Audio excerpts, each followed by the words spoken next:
Hola gente, ¿cómo están? Antes que nada, les aviso que este video va a tener spoiler de la serie Eric, así que están avisados. En este video vamos a hacer un análisis de uno de los personajes de la serie de Eric, la nueva serie de Netflix, llamado Vincent, que es el papá del nene Edgar, el nene que desaparece en esta serie. Y tenemos una invitada que nos va a poder ayudar a analizar este personaje, que es la psicóloga Analía Baldi. Hola, ¿cómo están? Ana, ¿te parece que haga una sinopsis más o menos de la serie y después te doy la palabra para que vos analices al personaje? Ok. Genial. La serie está ambientada en los 80 en Nueva York. El protagonista es Vincent, o mejor dicho, uno de los personajes, que es Vincent, que tiene un show infantil de marionetas que se llama Hola Sol, buenos días. La historia está ambientada en los 80 en Nueva York, donde hay un montón de desapariciones de niños. Entonces desaparece el hijo del protagonista, de Vincent. A partir de ahí, el protagonista junto con otros personajes empezarán a buscar al nene y a otros niños desaparecidos. Entre ellos la mamá y un detective llamado LeDroid. Así que Ana, te doy la palabra para que nos puedas contar un poquito más o menos de la serie y también un análisis más psicológico del personaje, ya que podemos darnos cuenta que tiene un par de cositas internas bastante interesantes, que es justamente uno de los focos principales de la trama de la serie. Gracias. Eric es una serie ultra recomendable, a pesar de que hay multitrama, se hace una red muy copiosa y va en muchas direcciones. Pero, como bien dijo mi presentador, me voy a enfocar en Vincent, que es para mí el personaje más controvertido, odiado, y que desde mi mirada psicológica y la interpretación de Benedict Cumberbatch es muy profunda, buceando en el intrincado mundo de la psiqui. Comencemos. Todo se desencadena con la desaparición de Edgar, que es el hijo de Vincent, y de Cassie. Aquí estaríamos, para mi entender, en la trama principal. Y desde ahí se desprenden y abordan temas que en esa época que está corriendo el año 1985 son temas tabú, como por ejemplo la homosexualidad. En ese momento sale a la luz el SIDA, la prostitución infantil, la corrupción política, el narcotráfico, la marginación y la falta de vivienda. Y acá en Vincent va a ser la salud mental. Bueno, Vincent es un genio, es un artista de las marionetas y crea este programa exitoso junto a Lenny, que es Hola Sol, buenos días. Quisiera hacer primero una descripción de qué es lo que le pasa a Vincent. Si hay que hacerle un diagnóstico, diríamos que tendría un trastorno que se le llama patología dual. ¿Qué significa una patología dual? Una patología dual es un trastorno mental más adicciones. El trastorno mental del cual estaríamos hablando en Vincent sería trastorno límite de la personalidad, que en realidad es una enfermedad grave. Tiene que estar medicada para que sea estable. Está caracterizada por estados de ánimo inestables y comportamientos impulsivos. Estas personas tienen problemas en las relaciones, dentro de la familia, en lo laboral. Costaría todo lo que sea planificación a largo plazo y también conectarse con su autoidentidad.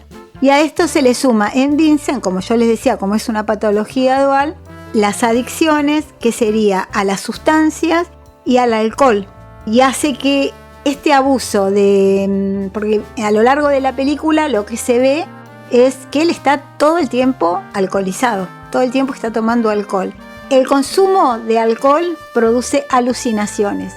Entonces yo me voy a enfocar que Eric, el monstruo, es una alucinación de Vincent, ¿sí? Y ese Eric, ese monstruo, sería como el monstruo interno, en este caso de Vincent. Pero acuérdense que es una creación de Edgar, el monstruo, que después lo vamos a unir a eso.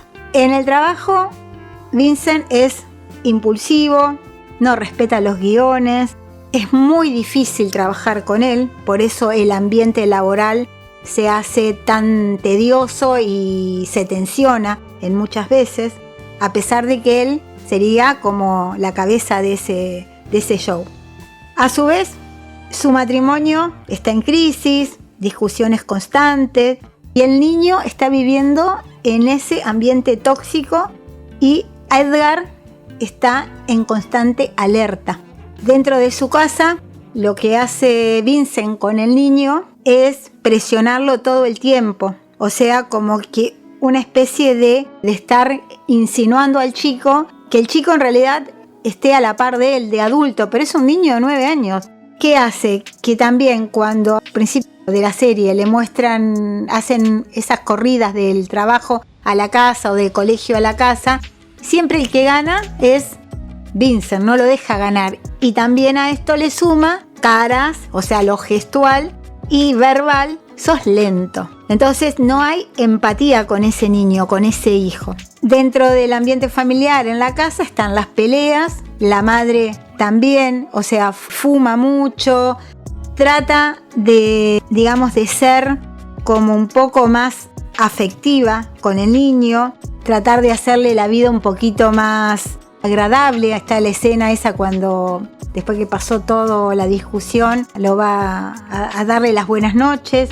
Y también esa mamá es la que le dice stop, lo para a Vincent para que no siga presionándolo. O sea que es también la que lo defiende de esa agresión psicológica de Vincent. Hoy por hoy diríamos que eso era todo violencia doméstica, violencia, porque no solamente la violencia es corporal, sino están este tipo de violencia que es la violencia psicológica. Bueno, volviendo a Vincent, con esa patología que en realidad se remonta a su trauma de niño, porque también vamos a ver en qué ambiente familiar él se había criado.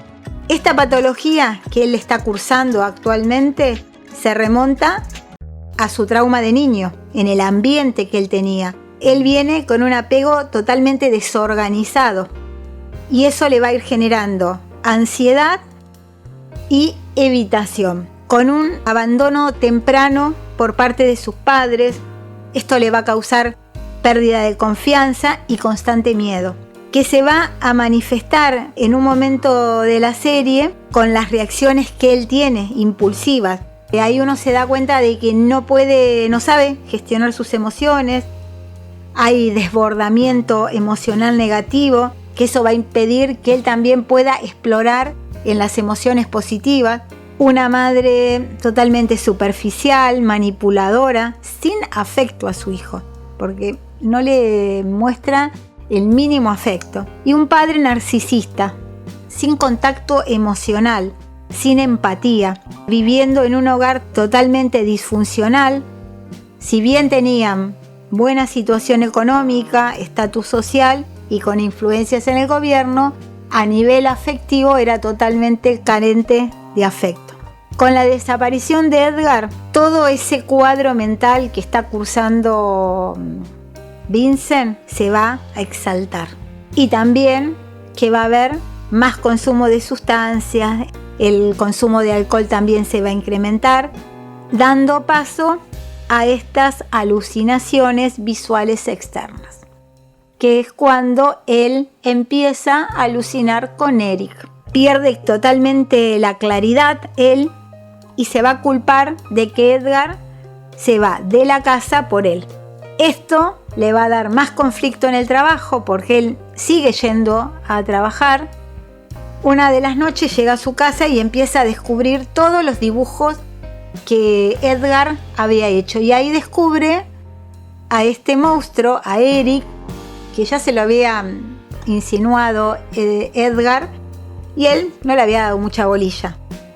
Entonces decide, digamos, en su mundo totalmente alucinatorio, que con el monstruo van a encontrar a Edgar.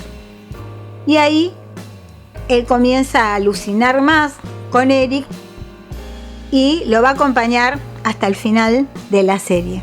A pesar de que él sigue alcoholizándose y en algunos momentos ingiriendo sustancias, esto también va a motivar a que él pueda accionar y salga a buscar a Eric. Él no tiene ningún dato, porque la serie también, paralelamente a esto, está el detective Ledroy buscándolo a Edgar. Ahora vamos a hacer como una separación. ¿Qué representa Eric, el monstruo? Psicológicamente, Eric en Vincent representaría las creencias limitantes que está impregnada por sus padres, pero más que nada por su padre, por frases que va diciendo. En el principio, levántate pedazo de mierda, despabilate que tenemos que ir a buscar a tu hijo, ordena tus ideas y no pierdas tiempo, no puedes aceptar que el niño huyó de tu casa por tu culpa. Y eso se lo va a repetir en casi toda la serie. Y él lo único que va a decir es que se calle, que se vaya. ¿Y qué representa Eric para Edgar? Representa el miedo a su padre, o sea, el miedo a Vincent. O sea, los dos están compartiendo el monstruo que representaría a sus padres respectivos. El niño, ¿qué va a ser? Edgar. El miedo tiene 3 instancias. La emoción miedo. Puede ser que uno se paralice, que lo enfrente o que huya. Lo que hace Edgar es huir de su casa, que en realidad no es huir de su casa porque a su mamá la quería. Él dice que le decía al chico, olía a café, flores y cigarrillo, pero al mismo tiempo sentía el calor de la madre y lo que estaba huyendo era del papá de Vincent. Bien, ahora volvamos a Vincent nuevamente. Al comenzar la búsqueda, ¿cómo sale esa búsqueda? O sea, el primero encuentra el dibujo de Eric, pero después va a lo del portero, a George, y le dice, ya le había dicho casi, fíjate los dibujos que hizo Edgar en la habitación allá de George. Entonces lo va a ver y Vincent es muy inteligente también. Entonces él se da cuenta que es un plano de donde podría estar su hijo, ¿sí? Estos dibujos están en la pared de la casa del portero y son las indicaciones, y acá yo le agrego, los deseos de Edgar de ser encontrado por su propio padre. Que el padre quiera buscarlo, que el padre quiera encontrarlo, que sea para el padre alguien importante. Esto, ojo, todo de manera inconsciente porque acuérdense que Edgar esto lo hace antes de que pase el suceso. Vincent lo que hace es movilizarlo, sigue alcoholizado con Eric atrás machacando. Cuando baja hay también una redada policial donde él ahí pierde los lentes, empieza a ver mal, lo pasan por arriba, se intoxica con crack también, por eso también él está totalmente desencajado y quiere encontrar a su hijo y Eric le dice que no. Entonces él empieza a pelear con Eric, que representa las creencias limitantes del papá que le venía marcando y el miedo también. Representaba el miedo también. ¿Por qué? Porque él también le tenía miedo al padre. Pero a mi parecer, él logra desvincularse de ese miedo o enfrentar el miedo con su papá en la escena del auto, que él le puede contar o le puede decir, transmitir que él le tiene miedo. Y el padre le dice, vamos con tu mamá, te apoyamos siempre y cuando vos vayas a rehabilitación. Y eso significaba que los padres lo siguieran manipulando. Entonces él le dice que no, pero hay 2 cosas. Le dice al padre que le tiene miedo, que el padre se entere que le tiene miedo y le dice no, voy a hacer la mía. Y sale del auto, empieza a pasar todo esto. Entonces, cuando él se pelea, la escena que él se pelea con Eric, él ahí realmente empieza a empoderarse de su vida. O sea, acompañado por la escena esta del auto, que él realmente lo enfrenta al padre. Después hay una escena final que él también termina de enfrentarlo y empieza a apropiarse de su vida. Bueno, o sea que esto es una parte muy importante para que Vincent pueda hacer su cambio interno, esta parte. Y es ahí donde él también hace la conexión de su amor con su hijo. Es ahí donde encuentra el lugar donde había estado Edgar, ve los dibujos, Me hace acordar a la época de las cavernas, cuando la gente, los dibujos que hay rupestres eran así. Eran todo lo que estaban viendo afuera, lo podían plasmar en las paredes. Bueno, acá parecía parecido.